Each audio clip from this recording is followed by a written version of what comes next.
Hey everyone, okay, so wash my face. This is the third part. So we've reviewed Lisa Eldridge, which is the enhancing tint. We've also reviewed Anastasia Beverly Hills, the beauty balm, and both offer sheer to light coverage, and they're really aimed at making your skin look like your skin, and that they do. In this video, I want to finish this kind of quick series off by using a totally different product in a much sheerer way. And then you can see the final result and kind of pick which one you think would be better suited. Now, it wouldn't be fair to use a full coverage foundation here because it just wouldn't be right. These are very sheer. So I'm going to use Nars Sheer Glow. Now, this has been around probably almost perhaps 20 years nearly now. And what I want to do with this is just shake it and use whatever's in the lid. So I'm going to dip my finger in and I'm going to dot this onto my face with whatever is left in that lid. That's it. The reason I'm doing this is because what I want is for you to understand perhaps money isn't an issue, but if it is, how we can make a foundation that usually offers medium coverage into something like we've just tested. So let's try it with what's on our brush, what's on our face, I'm sorry. So I'm going to buff this in the exact same way that I just did with the other products. And I'm just going to blend this in with my brush and we're going to see where it takes us. Now you could see how little I used, which was a very, very small amount. It was only what was in the lid. You're talking barely anything. But even with a foundation that offers light to medium coverage, I built up more coverage just from that little tiny dots than I did from both of those products. Which means ultimately you're going to get almost identical results to what I just reviewed, but it's going to last you a lot longer. When using that kind of amount, this bottle of foundation would probably last you over a year compared to the others that we tested. And look at the coverage. Look at the way the skin looks. The skin looks perfected. It looks beautiful.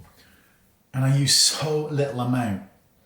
And that's the thing with foundation oftentimes, is that we're so used to applying a certain amount, one pump. We're so used to applying it with a beauty blender that we forget that what if our skin doesn't need one pump? What if it needs less? There you go. You see, I've just blended that in, little bit of touch of blusher. And that's the final result from a fraction of the product. With Lisa Eldridge, which was beautiful by the way, we used two relatively decent sized drops. With the Anastasia Beverly Hills, we swiped it across our face. And with the Nars Sheer Glow, we used whatever was in the lid and dotted it on our face. And on dry skin, it's still blended out completely, offers slightly more coverage and a slightly more dewy look, granted.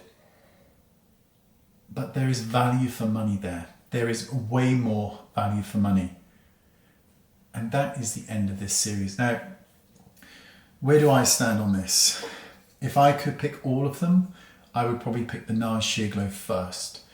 Then I would probably go for Lisa Eldridge and finally Anastasia Beverly Hills. I prefer the concept of Anastasia Beverly Hills. I prefer the stick. I really like a stick and I like a cream.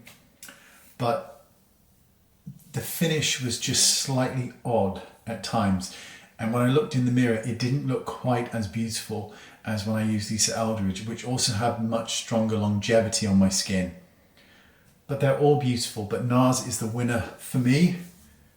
You look at products that are almost 20 years old, and perhaps some of my favorite foundations, RCMA or William Tuttle, which are 30, 40, 60, 50 years old, and they still perform and outperform the brand new foundations that we see on the market. Because sometimes with all the advances we've got, they still don't beat stuff from that long ago. That's it. That's the finish. That's the videos. Hope you liked them, found them enjoyable. It's quite nice to do 3 this week. I hope you like it. I'm sorry I'm a bit dreadful with everything. The blusher I used, by the way, was Rose Ink. This one is, we're hitting pan on it. It's a beautiful colour. It's called Ophelia. And it is just exquisite. It is a beautiful pink. I'll rub this on the back of my hand for you. It's quite shocking there, but you can blend this out.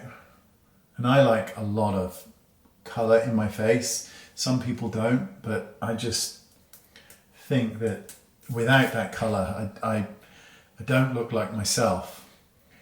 You know, I feel like there has to be a lot of colour in my skin to give it that warmth and vibrancy that I really go for.